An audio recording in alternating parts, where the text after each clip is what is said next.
Welcome to the Social Media Church podcast. I'm Neil Smith, and I'm here with Jay Cranda, and we are going to be talking about Uber and Airbnb today. Jay, welcome to the show. Have you tried Uber or Airbnb at all? I have not tried Uber, but my wife did stay at a Airbnb place when she traveled to New York. They rented a studio place. Yeah. She went with 7 girlfriends, and they all stayed, and it was a great. Whenever I see what is it? It's Airbnb, like the letters B, letter N, B. I always think about the nutrient thing, the airborne thing for some reason. I always want to think the airborne vitamin thing. It screws with my head. I always am yeah. And I didn't realize that they were owned big part by Ashton Kutcher invested in them or something. It's all those crazy things. Yeah. I'm what? How does a guy from that 70s show even do that? Anyways, yeah, so my wife has tried it. I haven't tried Uber, but obviously I've downloaded stuff and I'm very familiar with it. Yeah, and I've used both. I'm a big fan of both. The first time I did Airbnb, I was in Austin, Texas, and needed a hotel one night, and it was going to be $250 to sleep anywhere close to downtown Austin. Looked up an Airbnb. I got to sleep on some guy's guest bedroom for $50. No, you didn't. It freaked my wife out. And here's what was crazy, is the guy's like, hey, I'm not gonna get there till later, but I just left my door unlocked, so just walk in and make yourself at home and. Just shower yourself. Don't. Yeah, so literally, and this is my first time, so I'm like, okay, so I go to his house, park my car, go inside, and literally just walk into this guy's house. And I'm I guess I just go into the guest bedroom. And so I made myself at home and never saw the guy. Got up early the next morning, showered and left. Never saw the guy. He got $50 online. It was for me, it was a good experience. It was a little creepy at first. And I've done it probably 10 times since. My wife and I've done it where we rent out an entire apartment like your wife did. And I've done it where I do a guest house a couple of times. And I think it's a cool experience. I think it's fun to live like a local.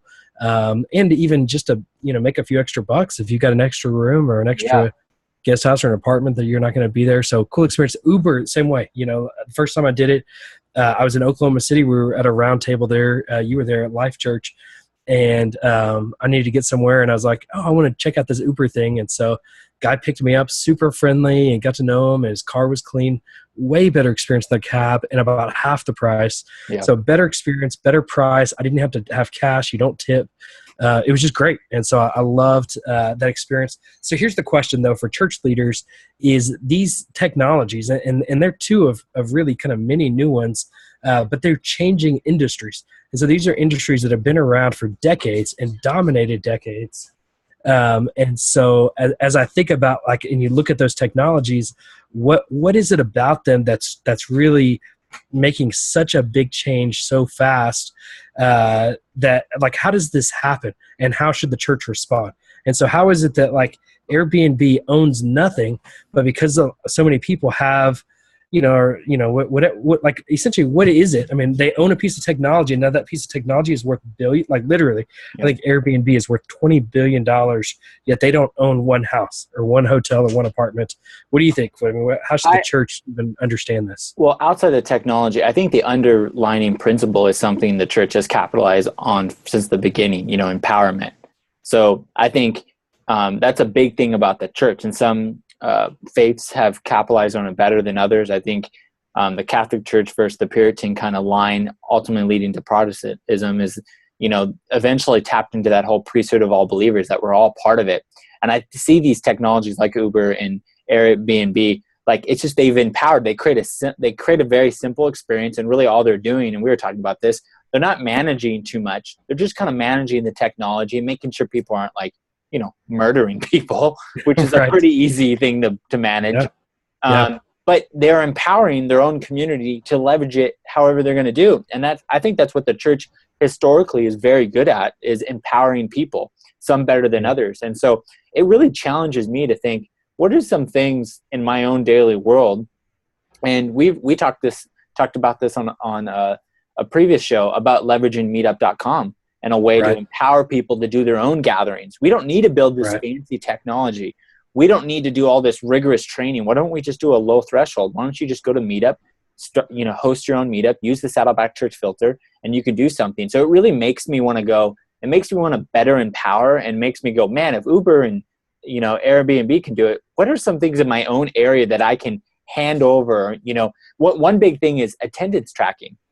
So like a lot of churches, especially with multi-site and different, kids ministry, youth ministry, what are some things that you can hand over to volunteers, attendance tracking wise, if it's a Google Doc, if it's something more robust like Roby or something like that. I think I'm pronouncing that right. Yeah.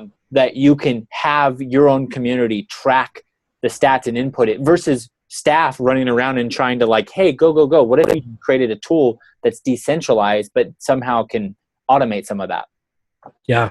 I remember the first time I tried Uber, and I think we actually talked about it at that roundtable. Is I thought about could we or should we create a group finder where essentially people within the church rate that group, and what they essentially do when they rate it is they don't really say it's good or bad, but this was my experience. So if you're so say somebody's 50 and they attend, like, I just felt a little old.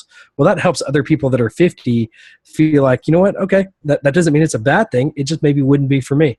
And so because you get very real, honest opinions. That's what I love about Airbnb is before I book a place, I'm looking at those reviews to see what other people say.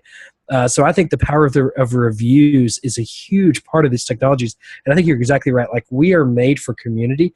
And then I think these platforms are really just maximizing that. They're basically saying, like, with Airbnb, like, this is communal space that we're going to share. So if you have an extra room, share it with the community, and the community gives back to you by paying for it. And then, and they give back to you by, like, leave a review to let other people in the community know what that experience is like, not just to throw that person under the bus, but to let people know, like, here's what this experience was like for me. And so even like here in New York, you can say, it was close to the F train. That was really helpful to get to Midtown Manhattan, or it was really convenient in Queens. And so there are different, advantages to that communal experience.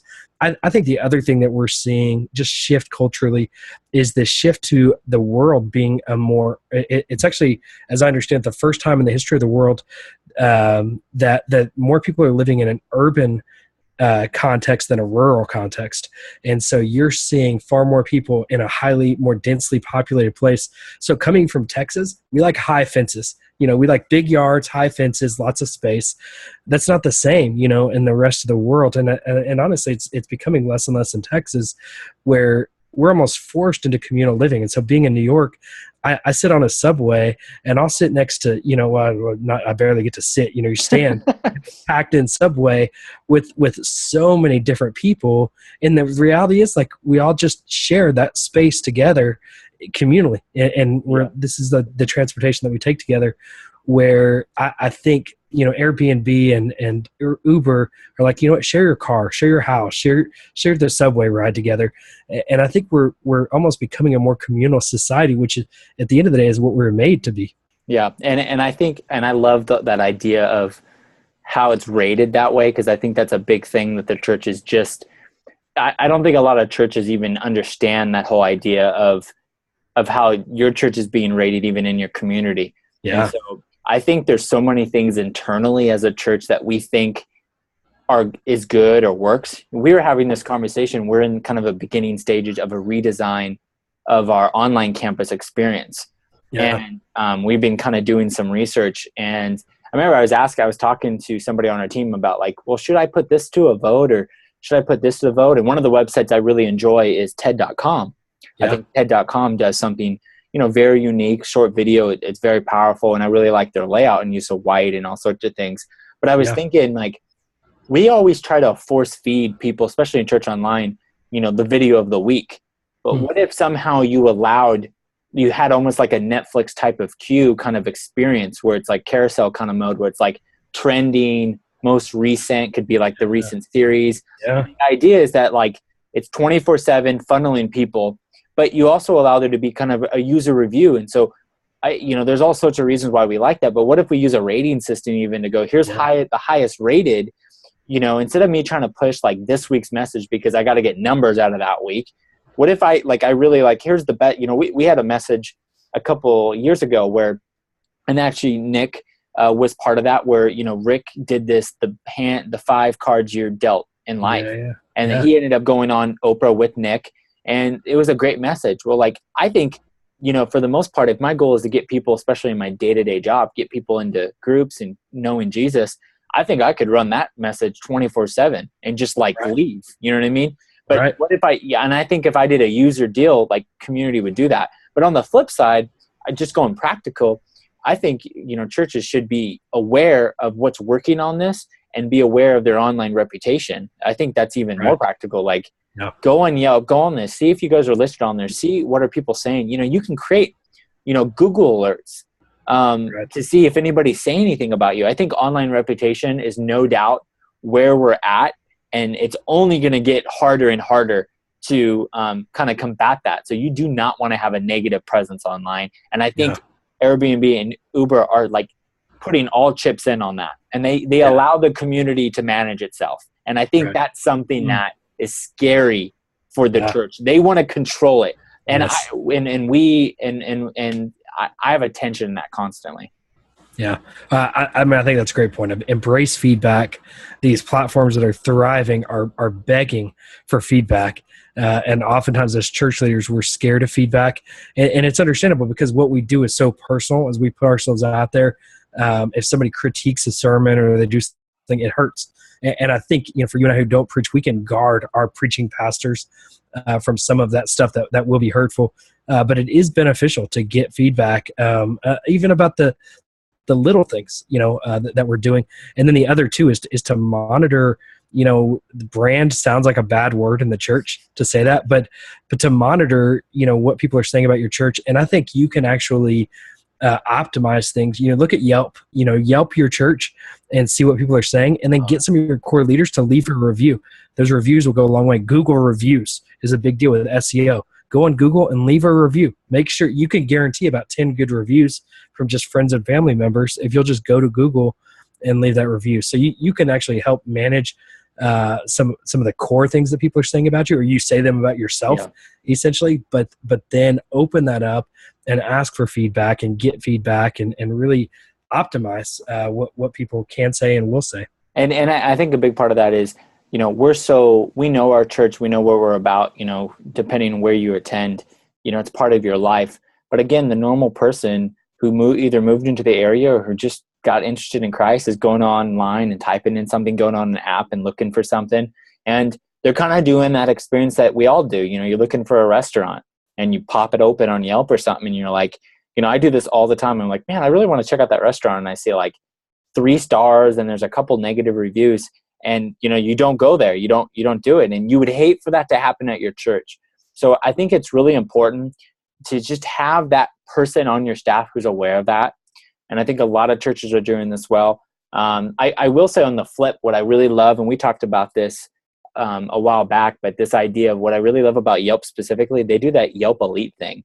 That's also a meetup thing. So they even gather their local kind of core users to do something unique. But anyways, there's so many things on this. It's this online reputation, leveraging, and I think a big part of it also is just get onto these technologies. And that's what I love about you, Neil, is that you're always on this stuff, trying stuff out and saying, okay, that was a cool experience, or that wasn't, or that was interesting. And that gets you into, being an early adopter. It may not mean that you're going to use it constantly, but it may mean like there might be something core of that might lead to another thing in your church that might change something and have a better process overall. Yeah, I definitely think that it's really important for us all to get engaged on this. And so I want to say, first off, Niels, your mic is muted. So Sorry. that was great. I didn't know how to transition it, but that was a good. I was like, oh, he's cutting me off. He doesn't know what I have to say. So I lost your. So I think that I guess what I've learned, and I'll talk about Peter McGowan. We just had dinner with him the other night. He has taught me the value of user experience and thinking about it. So much of my attention has come from his mentorship of me, but really thinking about. And so we went to Disney with him, and that's his thing. I mean, he says, look at the flowers, look at the parking, look at the greeters, look at the cleanliness, user experience in a physical space, user experience in an online space, user experience in an app, user experience once you go from an app to a car, and then after that, getting reviews. And I think if church leaders will just pay more attention to user experience, we will reach so many more people. And when I say user experience, I mean, I really do think about that seeker experience Yeah. of what will somebody that is far from the church feel when they see something, see our website online. What will they feel when they walk into our church, and will that help them to be open to the message, that gospel message that we want to speak to them? And so that's kind of where my mind is always going. Tell me a little bit about, because I know you and Jason, when Jason was on the show casting, that you guys were talking about the Disney bands, because I just saw on Facebook that he got his for Disney Yeah, World. yeah. I like, that's so crazy how Disney World is doing that, how they have a band and it tracks everything and it has its own experience. It does, and I don't know exactly how it works, and what I understand is it's going to track, what, like, hey, there's shorter lines over at this, ride, or they'll be able to tell like where kind of core people are, and when they're monitoring where we are, what we're doing, and maybe this dessert, you can go get this pineapple ice cream right now for $1 off if you go there. I don't know what all those bands are going to do, but I guarantee you they're going to enhance the experience by tracking where we are. I thought you were pointing out my Apple Watch, which I'm very excited about, and I just got a new Father's Day gift.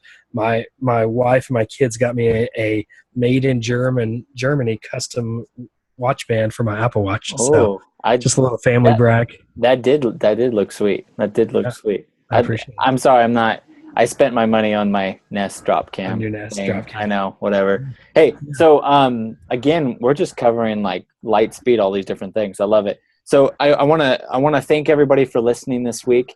Go to socialmedia.church to learn more about the show and previous shows and so forth. And use the hashtag SMC podcast if you got any questions or to recommend future show topics. We always love getting recommendations of things to talk about. So thanks for listening, and go to socialmedia.church to learn more.